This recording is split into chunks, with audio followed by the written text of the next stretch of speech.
everyone, and welcome down to episode number 37 of the Down South Photo Show with me, Brendan Waits, here in Ocean Grove, Victoria, Australia, down south, hence the name. And good start.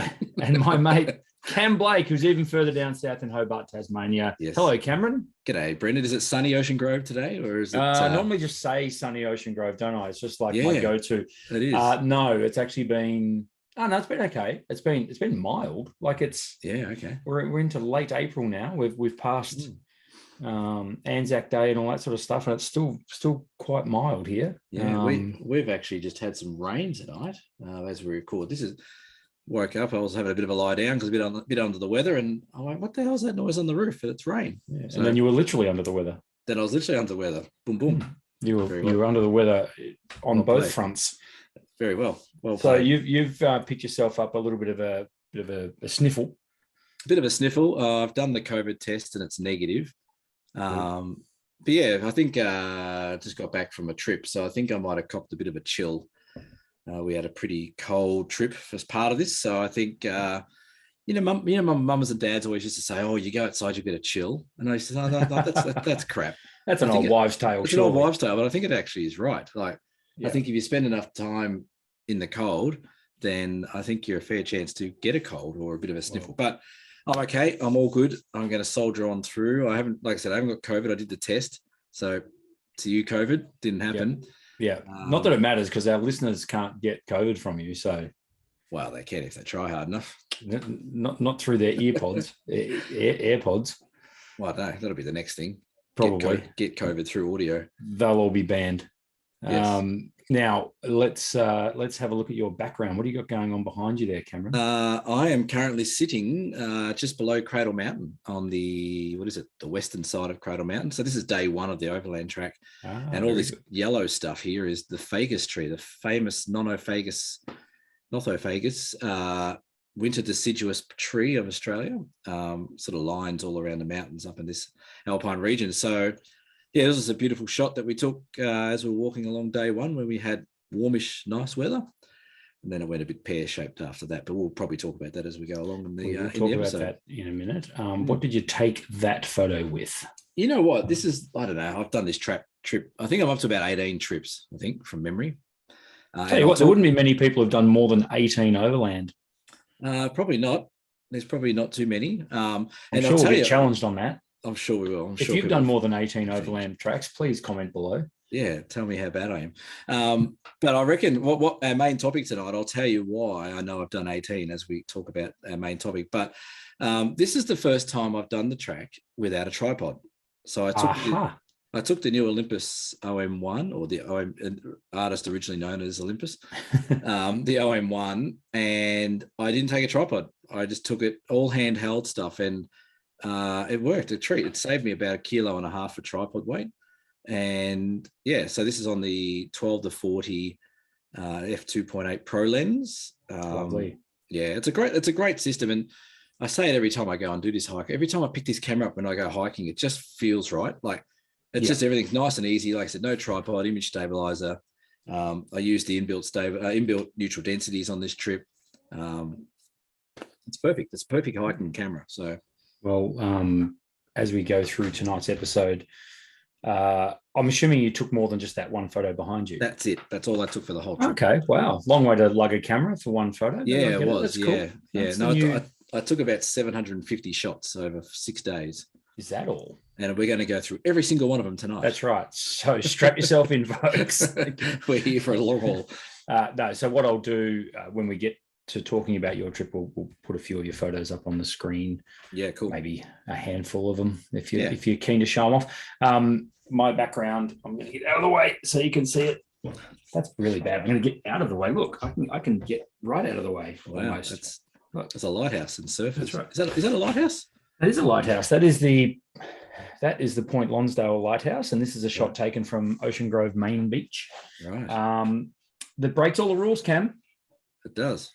Yeah, never take photos into direct sunlight. Don't you know anything about photography? No, you don't do it. And you put your horizon straight in the middle, and you put the surfer in the middle. You've broken every rule. I know. And the cool thing about this photo is that is a full-on 100% color photograph. Yes. That is not a black and white shot. That's just how it came out. Yeah.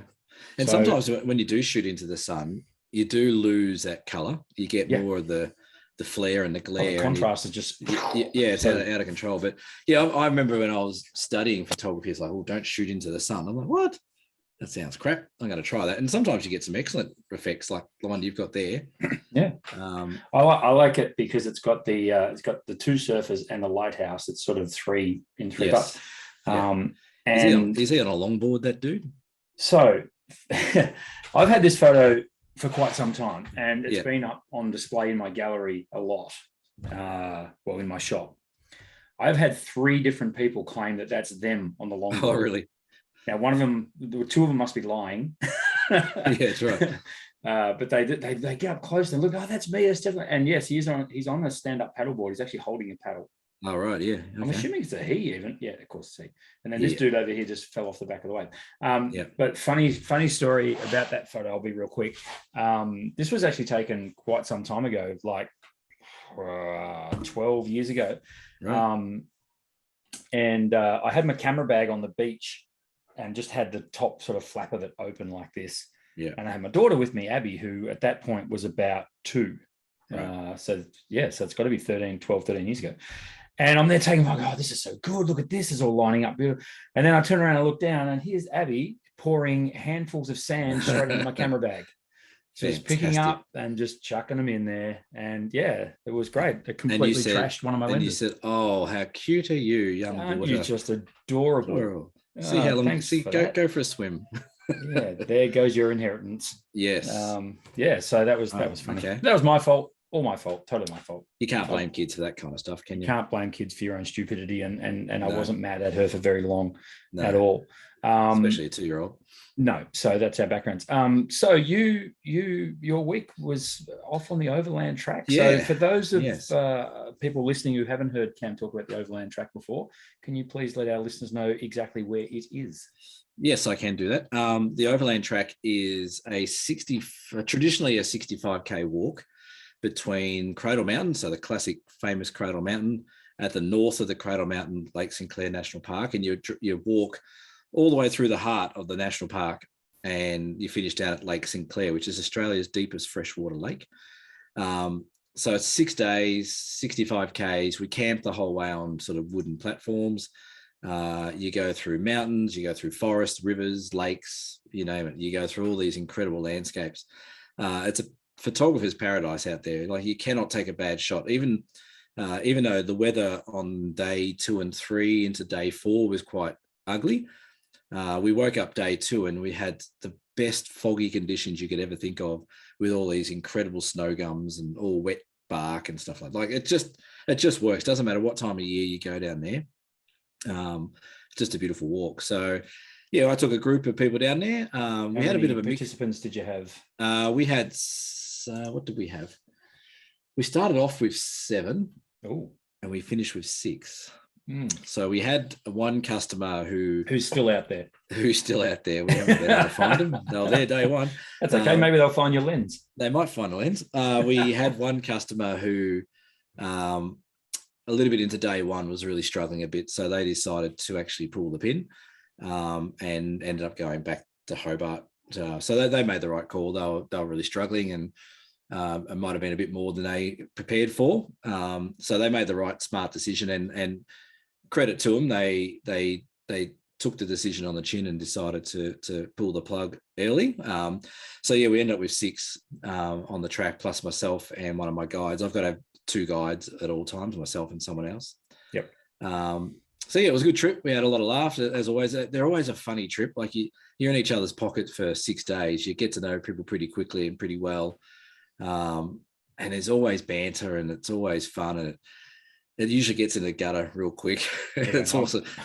I could well imagine. I'm also betting there's a fair bit of banter about camera brands and fanboys and things like that. Yeah, a little bit. Like, we get some people rocking up all different brands, and yeah, and of course you take the piss out of anyone who's not carrying an OM system camera. Right? Yeah, I take the piss out of everyone. Doesn't matter.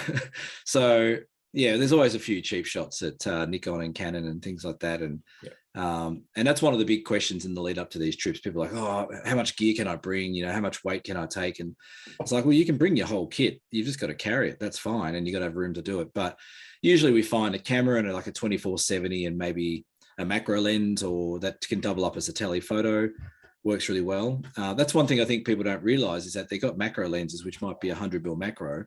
They're also exceptionally well built for telephoto work as well. So you can shoot into the mountains and shoot a bit further into the scene. So, but yeah, we had a Sony user and we had another Olympus user. So we had actually, and what else do we have? Yeah, Sony and Olympus were the two brands we had. So yeah, and iPhones. Everyone got their bloody iPhones out. So, yeah, well, obviously know what they're doing when it comes to taking photos if they're using their iPhone. That is the best camera that's ever been made. Yeah, no, it's not.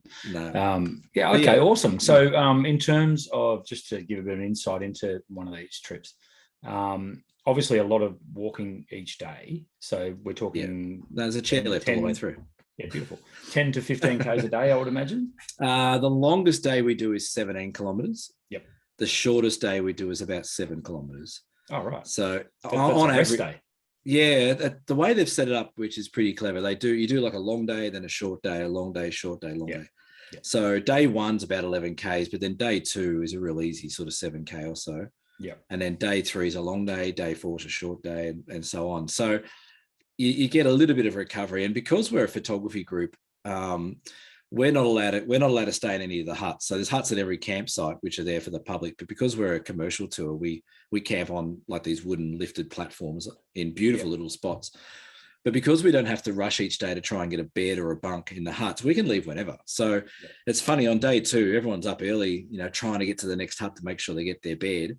We don't leave till lunchtime. We get up, take photos, have breakfast, come back, pack up our tents, have a look around, take some more photos, and then we head off and do photos along the way. And we roll in the camp. We've got our own little spot. We set up, we get it all set up in 2 seconds, and away we go. So it works really well that way. And it's very relaxed. I always say as well on these trips that we're only as fast as the slowest person. So we're not trying to break records. We just make our way along at a leisurely pace. Yep. And as long as you're in location before sundown, I guess you're fine. Yeah, exactly. Yeah. And, I know the track too well now. I know exactly where we need to be at what time. And the long day, it's the 17K day, especially this time of year. You do have to get going pretty early, but this time of year is ideal for all this Vegas color that we've got behind us. So the first couple of days are all this sort of yellow, amazing color. So we picked this time of year for a reason, but you do sacrifice a bit of daylight hours as well. Speaking of color, we're finding here in Victoria that this is quite a late autumn. Are you finding that as well? Yeah, it's been a late one, but it's also been a late and a quick one. So it's changed, but it's changed really quickly. So where I am here, this tree behind us now, I saw some photos from someone just a couple of days ago. So we're talking a week since I was there, and it's almost gone red-orange. It goes, so these ones go green, yellow, orange, red, and then they fall off. So this is all very orange at the moment, which has happened within a week. So yeah, similar, I think. And I'd love to know if anyone out there in our listening group knows why the colors change at certain times. Is it heat created, or is it dryness? Some people say if we have a really dry summer, we have a really good autumn. Some say if we have a really hot summer, we have an interesting autumn. I'd love to know the relationship between that, if anyone does know. Yeah, that'd be cool. Hit us up. Because then you can plan things a bit better. Why would we Google that? Let's just ask our very knowledgeable audience. Absolutely. We're not Googling stuff. Comment below if you know what goes on with autumnal color. Yeah, and why it changes when it does. So, the Vegas tree, we have people travel from all around Australia or even all around the world to come down and look at this tree. And Anzac Day is generally the peak of it. That's when it generally kicks off. Or at its peak, but this year it's like a week behind, and I'd love to know why. So I've definitely seen that as well. And were you in Bright? No. Oh. I wish. No, they were from 2018, so that was I've been to Bright probably 3 times in the last 4 years, but they were from my first one of my earlier trips up there in 2018. I've been posting for those of you who don't follow me on Instagram, and why the hell would you? But I've been linked in the description. I've been putting photos up seasonal photos. So the Yeah. photos I got up in Bright a few years ago, which, I mean, Bright's amazing. I even said on one of the posts, I know it's Bright and it's very cliche, but geez, it's good. It's a great spot for autumn. It's a great spot for photography if you are into your landscape photography, and you want to teach yourself how to use color in a landscape photo. Autumn in Bright, well, there's your mecca right there. It doesn't get much better. So my grandparents used to live in Bright, as you know, and my grandma or nanny, she used to ring me at a certain time, say, "Hey Cam, the color's changing. You need to come up with your film camera and take some shots," which was awesome. But now come up with your box brownie, son. Pretty much. So I don't have that access anymore. But good plug and good segue, because I am running a Bright Autumn workshop next year. It's back on. It was not intentional. No, it wasn't intentional. It's back on. I didn't do one this year, but April 28th to May 2nd. Lovely. 4 spots only. So come in, come all. Once again, linked in description. You can have a look there. And if you're interested in going on one of Cam's workshops to Bright, come along. Do it. Well, you come. You should come. Okay, I'm in. Yeah. Our main topic for discussion tonight, we're going to Cam's going to walk us through a little bit of a issue that he had. It's two episodes in a row where Cam's had little issues with gear. So yes. I'm not having a good run. No, you're not. But that's all right, because I'm not doing it on purpose to make topics for this podcast. From your trials and tribulations, our audience gets to learn. So what's the saying? You either win or you learn, and we're going to learn. Yeah, well, I'm not winning. I can tell you right now. Tell us what happened, Cam. So I got back from my trip, went to turn my computer on, and got the little. I use an iMac, and it loaded up, and then it stopped, and it stopped there for days. And I'm like, why is this not working? So I had to do a complete rebuild or reinstall of everything on my Mac, which is an absolute pain in the ass when you don't really have time to do it. So with that, I had to pretty much wipe a lot of stuff off, a few things. So I back up, all my images are backed up on a hard drive, and they're also backed up on a cloud drive. I guess that's what we call it. But this hard drive I was using pretty much shat itself. So all my images that were on that hard drive were no longer there on the hard drive, but they were on the cloud, so they're still there. Yeah. But now I've had to try and rebuild my Lightroom catalog, and I'm now kicking myself in the backside so hard that I didn't spend more time cataloging it properly, keywording it properly. So I almost cried the other day, because I've got almost 7 or 8 years of images I've got to re-import. You know, the other episode you said, sometimes I feel like just wiping the slate clean and starting again. That went through my head the other day. I'm like, maybe I could just not worry about importing them and just start again. I've accidentally done that. I've actually done that. So now I've got to import 7 or 8 years worth of images and try and put them into these folders and catalogs and stuff like that. Like, for example, the Overland track, I was saying before, how I know how many Overland tracks I've done, because every time I do a trip, I create a new folder in my Lightroom catalog, Overland track April 2023 and 2022, whatever. And I can go through and count how many trips I've done. Well, now I've got to go back and look at all the photos, and then it's just a nightmare. Yes. And the hard drive that shat itself, I've had to buy some new hard drives today, external ones. Yep. So there's a lot of transferring of stuff onto a hard drive, then transferring it back. And excuse me, it's been a nightmare. So it got me thinking that, maybe we can have a chat about, making sure all our listeners are at least double backing up your images. So it's so easy. Like, you input your card in, you import it into your Lightroom or whatever program you're using. And then generally it sits on that hard drive. But if that hard drive goes to crap, you've lost your images, because usually when you finish that, you format your card and go again. You've lost your images. So I think what we need to drive home to our listeners and viewers is that you need to at least double back up your images. And I don't know how you run it through your shop, because obviously you would have to back up customers' photos for a period of time and things that. Yeah. But it's been a nightmare. And again, feeling a bit under the weather, and I'm usually pretty tired after I get back from these trips. I've got tents and everything drying out in the garage here. I've got to do. I've got so much stuff going on. I've got another trip coming up next week, and it's not what I needed. So I'm like, and in between, you're losing all your images. So that's in between, I've got to refine all my images and try and recatalog. Like, it's just the whole idea of how do I've come to the conclusion now. What I'm going to do is, all right, you know what, I am going to start fresh, and I'm going to work year by year and import each year and catalog it properly into my Lightroom, and then go to next year and then next year. And the other thing and the reason why this is all gone pear-shaped is because the Lightroom catalog was on that hard drive. I kept that. I didn't run my Lightroom catalog through my computer hard drive. I ran it through an external hard drive. And that was one of the things that wasn't backed up.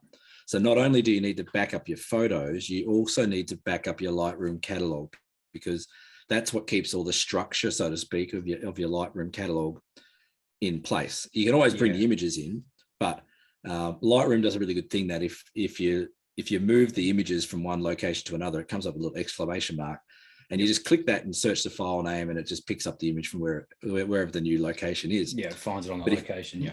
But if you don't have that Lightroom catalog, you might as well be walking around in the dark, because it's just not going to find anything, because there's nothing to find. Yeah. So it's been a stressful couple of days. Not a Lightroom user, so I've never used Lightroom. I always manually catalog my photos. So, like you alluded to just now, so every time a new year clicks over, a new folder gets created. Yeah. And whenever I go on a shoot, then I start with what I call a scratch disk, where I'll just literally dump. That's everything, just goes straight into that scratch disk. Yeah. I'll then separate them into, if I've shot any video files, I'll separate those out. Yeah. And then I've got literally the raw data. So not just the raw files, but everything's just in one place. Yeah. Yeah. And then within that folder it'll be 2022, January, Port Fairy. Yeah. Here's the photos. But within that folder is a folder called Keepers, which are, so there's a structure to it. Everything gets broken down, right down to, these are clearly the photos you're looking for. So now these are not the drones you're looking for. No, these are the images you're looking for. And I actually think I probably should do more Lightrooming, purely because of the tagging that you can do. Yeah. But Lightroom's not the be all and end all for that kind of stuff. There are other programs out there that allow you to do that. Yeah. But I've found over the journey, my systems worked fine. I actually started quite some time ago, and I'm talking, this would be last decade, this would be like 2007, started putting high-res files onto Flickr. So anyone remember Flickr? Is that even still going, Flickr? It does. It still exists. My photos are all safe and sound sitting there on Flickr. That's something I do, that I've started doing recently. Well, probably not recently, in the last 4 or 5 years, is I use Dropbox. Yeah. So any of my keepers, so to speak, go into a folder on Dropbox. So one thing I did learn about this whole kerfuffle is that I've got my photos backed up quite significantly, either through Dropbox on this cloud one I've got here, or a hard drive. So I've got plenty of options to get the photos. It's more about, like you said, how it's structured and how and that's so when you actually want to go and find them. That's exactly. That scratch disk idea is sort of what I do with my hard drives. I put the memory card in, I go straight to a hard drive and put it in there saying, February, whatever it is, 2023, whatever, blah, blah, blah, and away we go, and put them in there. Then I import them into my Lightroom from there, and then try and catalog it. But I guess the big lesson I learned here is that the Lightroom catalog folder or file itself is crucial, because that's pretty much your entire structure of how you've got your photos all laid out. Yeah. And if you lose that, then you're starting from scratch. Yeah. Can you back that up? You can, yeah. And I usually do. And I don't know. Okay. I think I used to back it up because it was off. Because if you run it through your normal hard drive, it can chew up a lot of your memory on the computer hard drive. But you can keep it external. Yep. But I think what I did is I was backing it up externally, but that's the hard drive that pooed itself. Yeah. And I lost that. So I did 2.5 days of data recovery on this hard drive, and brought out 6.5 terabyte of information. Oh, goodness. But I've got nowhere to put it because I've run out of space. So I've gone out and bought 2 5 terabyte hard drives today. Yeah. It's just been a nightmare. I just haven't got the time to worry about it. Is anyone out in that group, like a Lightroom expert, who's got, a week to come down to Tassie and come down to Hobart and fix my computer up? You can crash on Cam's couch. And look, I'll even feed you and supply you beverages. But yeah, it's been a bit of a nightmare. So it's I think it's important that people and all our listeners love taking photos, but just be sure. Like there is some things like you obviously can do scheduled backups of your computer and stuff like that. But just have a look at where you're storing your photos and make sure that if that storage area goes, can you still get access to it, or do you have them somewhere else? So how many photos are we talking about? Do you want to know that one? That'd be interesting. I'm just curious. I mean, because I know like you and I do this is our thing, right? So we take loads and loads of photos. That's what we're supposed to do. God knows how like wedding photographers do it. Like they'd take more than I would. So well, I've got all my wedding customers in there as well, because you've got to legally keep your wedding customers for 7 years. Yeah. We're talking over 200,000 photos. Yeah, that's a lot, isn't it? And they're the ones that you've kept. Like they're the ones that you've discarded. They're the ones that have come into Lightroom. Yeah. And talking about before where you had the keepers on Lightroom, I used to rate mine like a star rating. I used to rate all the ones I want as a 5-star. And I found an older version of my Lightroom catalog that I imported, that I recovered, and that was from 2018, and that had 1,700 5-star images. I know it was well into about 2,500 shots that I had keepers. Yeah. But now I've got to try and remember which ones were the keepers. Like, I don't know which ones. Because you've lost all that file structure and the ratings as well. Yeah, like I'm sure there's pictures through there that I'm going to miss now, or create completely new. I don't know, Cam. This could be a blessing in disguise. This could be a little cleansing for Cam Blake. I'm trying to accept it as that. It's not working though.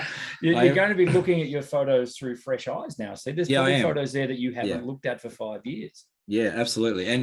And that's just that, like I said today, I went and bought these new hard drives. So what I'm doing is I'm going to do year by year. And, we're talking 2015 to now or so. So 7 years, if I do, 1 year, I could probably get through it in a day. If I got probably 7 days of work to get through them all and restructure them and go from there. You could do a year a day, and then in a week you're up. You're good. Yeah, you're golden. I haven't got time to play golf now. Oh well, we need to talk about that. That's not good at all. Neither have I, by the way. Yeah. Anyway. Okay, so what's the hot takeaway from this is basically back everything up, people, but also back it up in a way that it's easy to find them at a later date. Yeah. Yeah, I think for anyone that's using Lightroom, my advice would be to back up your Lightroom catalog, and it's a .lrcat file, so Lightroom cat. Yep. Back that up somewhere else and back it up regularly. So every time, once a week, back up that Lightroom catalog, because even if you are to lose structure, if you can re-import that Lightroom catalog into Lightroom, then it's just a matter of finding where the images are. And Lightroom does a really good job of finding missing files really quickly. But if you don't back up that Lightroom catalog, religiously, and you leave it go a year or 2 years or 4 years, apparently in my case, and you lose it, then you're 4 years behind. You got to try and create the last missing link. So that'd be my advice: is back up your images at least twice, but back up that Lightroom catalog as well. Yeah. Well, there you go, guys. Pro tip from someone who's experiencing it all at the moment right now. Well, good luck. Hopefully it all. Yes, I'll give you an update next episode. I'll be a lot grayer. Well, that's right. Could you be? Yeah. Oh, cheeky. You said my beards get a bit long. I need to get rid of it. It grew. Now, we probably should have done this off the top, but we know we're being a little bit hit and miss with the pod and with the channel at the moment. But stick with us. We've just got a fair bit going on at the moment. It just seems like all of a sudden the world came out of COVID and just went 150 miles an hour forward. And holy smoke, which is great, like business wise and everything, it's great and all that sort of stuff. But you got to live, man. Yeah. Well, next episode, if we can line up the stars, hey, all the planets are lining up. Did you see that as well? I did see that. Yeah, that'd be a pretty cool photo to take if anyone's out there doing that. If you've taken a photo of the planets, let us know. Can you, that's mine. Oh, that's yours. If you have taken a great shot of the planets aligned, please hit us up. Hit us up. Hit us up. I was going to say as well. Yes. Next week, episode. Episode 38. Episode 38. I'm just going to check my calendar here. because I think we might be able to do it, and I'll be in a different location. I'll be on Flinders Island, and I reckon I've got reception there. I reckon we could maybe I could do the podcast from Flinders Island. That would be very cool. We will talk, and we will let our listeners know when that's going to come. That sounds, I mean, not a lot of people go to Flinders Island. Flinders Island is stunning. King Island, everyone goes to. King Island's as flat as they would say, as flat as a shit carter's hat. Yes. It's got some nice golf courses. Right. But Flinders Island, to me, I find Flinders Island is an extremely amazing extension of Wilson's Promontory. Mm-hmm. It's got all those granite rocks and all those beautiful coloured waters, beautiful paddocks and coastline and rocks and things like that. So I've got a group. I'm taking 4 people that were delayed from last year. We're rescheduled. We're heading off there next week.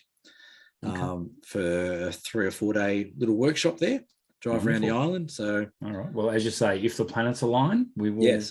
We'll be seeing you from Flinders Island next week. Hopefully. It's time for everyone's favourite segment in the podcast. DCAM is back. Now, this was actually a hangover from last episode because Mal, who's now copped another shout out on the show for about his 18th time, not bad in 37 episodes. Mel. He actually fired us off 2 questions, and I think this was actually a bit of a follow-up of what we've already been talking about this ep as well. So, DCAM, how do you approach memory card reliability? I've had card failures or cards fail or become corrupted more than once. Corrupted or become corrupt? Anyway, come on, Mel. The most recent experience was shooting at a club event last Friday, which is now like a month ago because he sent this in ages ago. All seemed well. The camera was able to write to the card and read from the card. And when I went to review the images through the day, so he was able to view them through the day. However, that evening when I went to download it to the computer, the card could not be read at all, not by the computer, not by a card reader, nor any longer by the camera. Should I be replacing my cards regularly?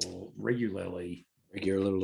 How many cans you been drinking? 1 and a bit.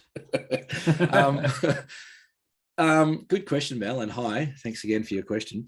I must admit, I have never, touch wood, the way things are going next week. Touch wood. This will be your triple crown. You'll have the card fail. I'll be on Flinders Island. It'll be the greatest shot ever in my card. I'll just have to fly over and bring you one. Oh, if you have to.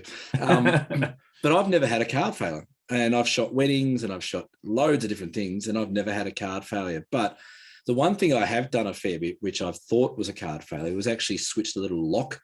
Yes. Yeah, little cards have the lock sometimes. There was the OM1, the EM1 Mark II. The way the memory card used to go in there, there's always a lock switch right there. Yeah. Oh, I hate how you can't. There, I've got to put in front. There's a lock switch right there. Yeah, on the side of that memory card. The EM1 Mark II, for some reason, the way the card slot was designed, always used to pick it up and slot it onto the board. Yes, it did. It was a flaw, wasn't it? It was a flaw. Lock your card. Yeah. Yeah. So that's the only time. But look, I haven't replaced cards regularly. I usually replace cards when I run out of room, when I'm running, I'm needing more cards. But it might be a couple of things. It might be the brand that you're using.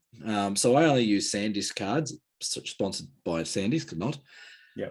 I only use SanDisk cards, and I only use the extreme ones, which are a little more robust, and I think they're also weatherproof or waterproof and all that kind of jazz. Yeah.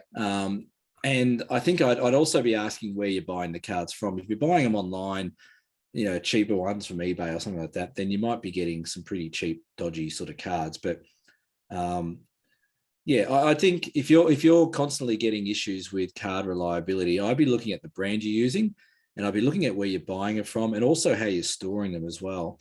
Yeah. But I haven't had much experience with card failure. You probably have more than me because you get customers coming in all the time. So I have, and there's a few things to look out for. Number one, and people will be surprised by this, counterfeit SanDisk cards are everywhere. Yeah, everywhere. Particularly if you are buying them from Fleabay. It's pretty easy. It's pretty easy to spot if you look at the back of it's not going to come up on this camera. It might. At the back is an actual embossed SanDisk. You can see it there. Yeah, see catching the light there. Yeah. Right. Yeah. Now the counterfeit ones don't have that. So bang, there you go. So Counterfeit SanDisk cards are awful because so people come in, I've got a 16 gig card. We put in a system and it's like a 3.8 gig card. Yes. It's I not remember even that at close Camera to it. House. We used to get people bringing cards in. Yeah. And I'd have like 10 photos on a 64 gig card. Yeah. They're not and it'd be the full. sticker says 64 gig. Yeah, it was dodgy. Yeah. Right. So that's one thing. The biggest cause of a corrupted memory card, though, Mel, is pulling your memory card out before it's finished its job. So or using a Canon.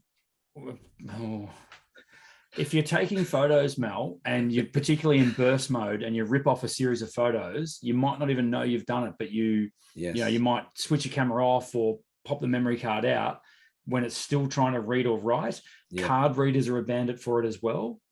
It's a good habit to get into on both Mac and PC of ejecting your memory card from card readers. So using the little eject thing in your PC. Because the card isn't finished. It's still reading and writing. If you pull it out, bang, you've corrupted a segment which can corrupt the whole card. And does that sort of leave it in like limp mode, so to speak, that you sort of it's halfway through doing something and then, yeah, right. Yeah, well, so you can lose power as well. So, for example, you'd be transferring a card and you have a blackout, for example. That can corrupt the memory card too. Well, I'll do what I did before because I'm an idiot. When I moved over my laptop down here in my little officey garagey thing, and it was plugged in upstairs, and Apple have the exact same colored switch for the iPad, the iMac, as well as the laptop. And I was transferring all these files and backing them up, and I pulled the big Mac power thing out and shut down the power thing halfway through about a 40 gig transfer. Oh, I'm having a really good week. You're having a shocker. Yeah. But, So I must admit I haven't had much issues with camera cards, memory cards becoming corrupt. Yep. The only thing I can think of is that maybe the cheap options, and like you said, maybe it's a knockoff SanDisk, but you probably would have bought them from your store, surely. Can't remember. I know he's definitely done printing with me. I don't know if I've sent him any memory cards. Welcome to the Down South Mel show. Correct. Do you? Most memory cards, do they have a warranty on them? And is corruption covered by warranty? That's a very good question, because the manufacturer of the memory card can't ascertain how that card's been used. I wouldn't have thought corruption would be covered, but who knows? It might be, because any memory card that is corrupt, now, I mean, like actually corrupt, can be reformatted, but of course you lose all your data. Yes. So that's the catch-22 with formatting a card. You're giving me nightmares already. Yeah. But you can do things like card recoveries and stuff like that, which I've been known to do. There is very good recovery software, and SanDisk themselves actually make a good. You get free recovery software with your purchase, don't you? Well, you download it these days. You used to get on a little disc. Yeah, I think China age there, Cam. I think they now give you like a serial number that you go. No, they give you a QR code. Oh, it's a QR code, and you scan that, and off you go to their website, and you can get little. But of course, you've got to put your details in, so they've got all your details. Cheeky buggers. It's the way of the world. So, Mel, in short, it sounds like, as Cam said, you might be having, although I'm assuming this has only happened the once.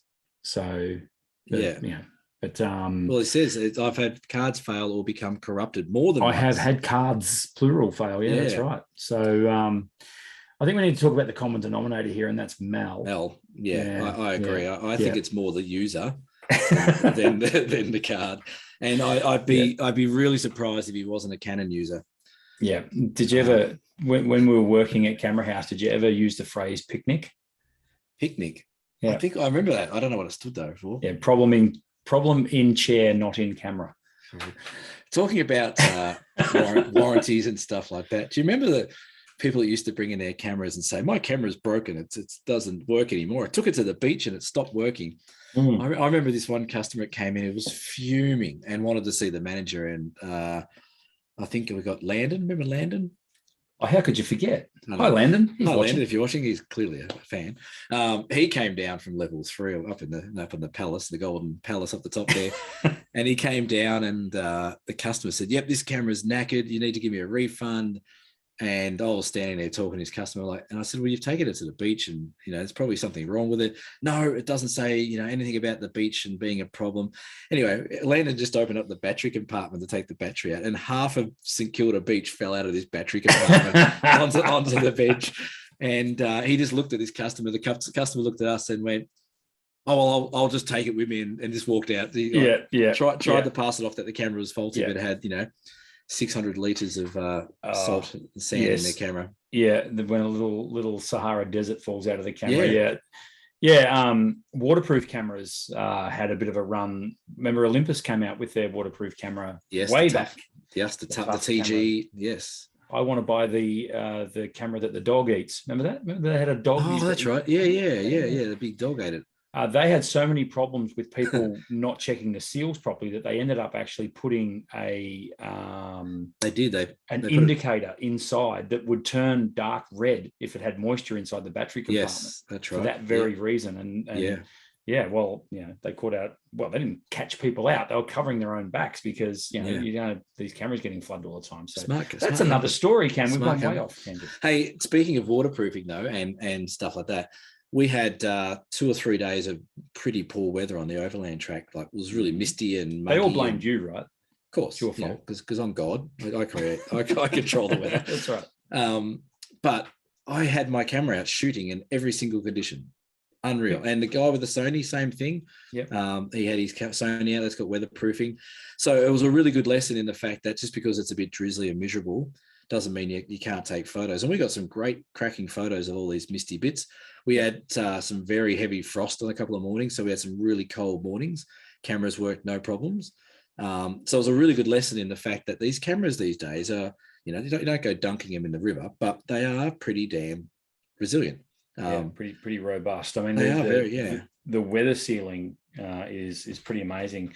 It's my understanding that with the new Sony and the new Olympus, you can actually hold them underwater.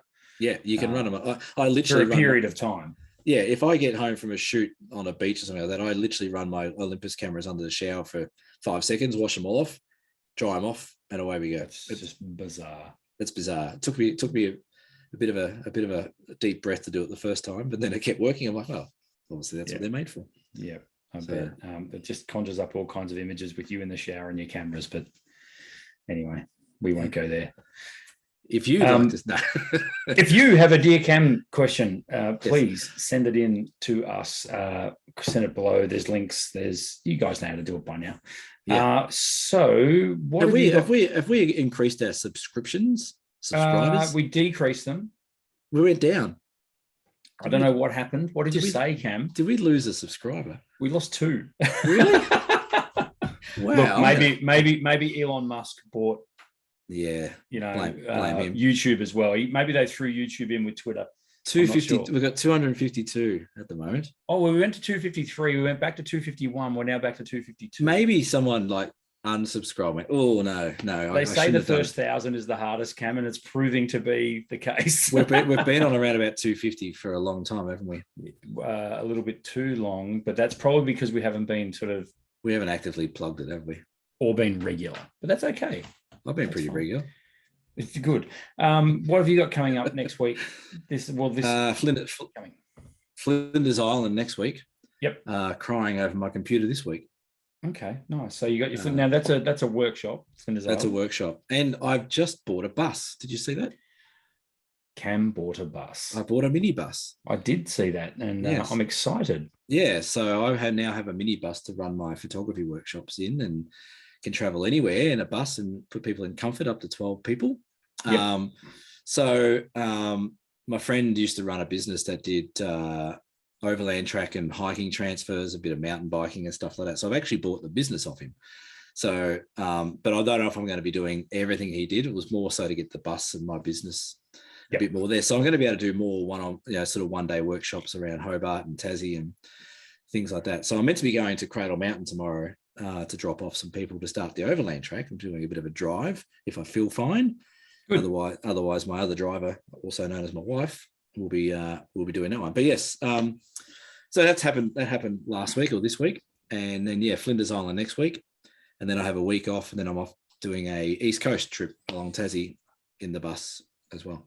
This is fantastic. You've got lots of trips and tours are all kicked off again. That's great to hear. It's all going. Yes. And is the shop slowing down or is it getting busier? So we have just been through a couple of weeks of school holidays. My goodness, the public holidays, like they just kept coming. I get it. It's Anzac Day public holiday. I'm a massive fan of. But Easter and Anzac Day were butted up against each other weekend after weekend. So